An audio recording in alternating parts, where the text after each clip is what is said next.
Chapter 1, Thought which Creates. Man's life. On what or on whom does it depend? Why do some become emperors or regimental commanders while others are obliged to fend for scraps at garbage dumps? One opinion holds that each person's fate is predetermined from birth. That would make man, with a capital M, nothing more than an insignificant cog in some mechanized system and not the highly organized creation of God. According to a different opinion, man is a self-sufficient creation, including without exception all the diverse energies of the vast universe. But there is in man an energy peculiar to him alone. It is known as the energy of thought.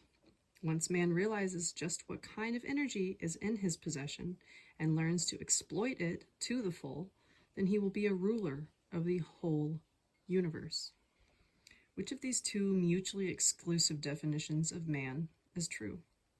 Perhaps the following ancient parable, you could call it an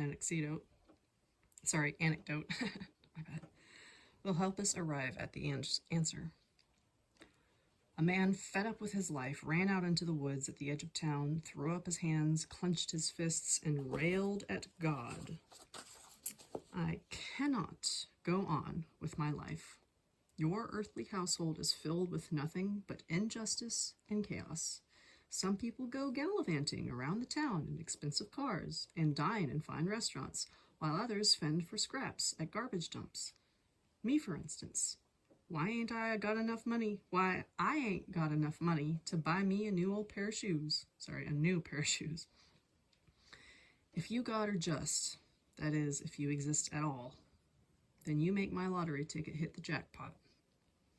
At the moment the clouds parted in the heavens, a warm sunbeam caressed the complainant's face, and a calm, clear voice sounded from above. Do not worry, my son.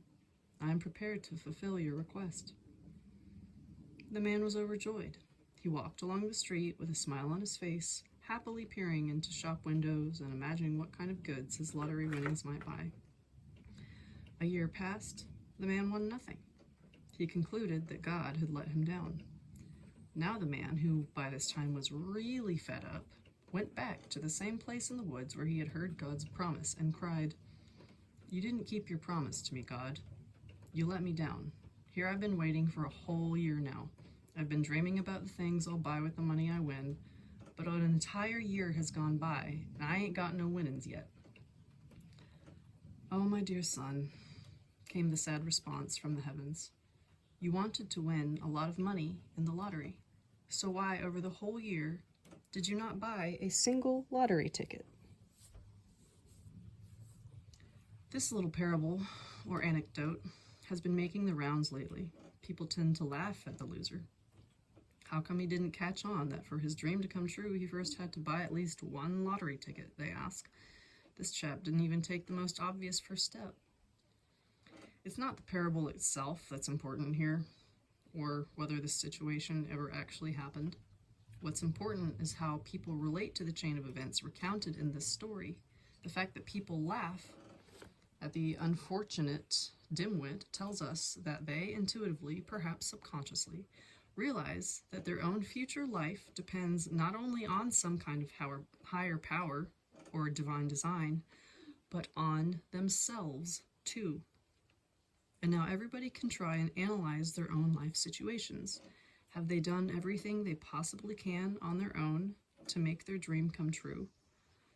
I dare say, and not without some justification, that any dream, even one that seems to be unreal or utterly fantastical, will come true if only the individual wanting it to come true takes simple and consistent actions towards his goal. This statement could be illustrated with a whole range of examples. Here is one of them.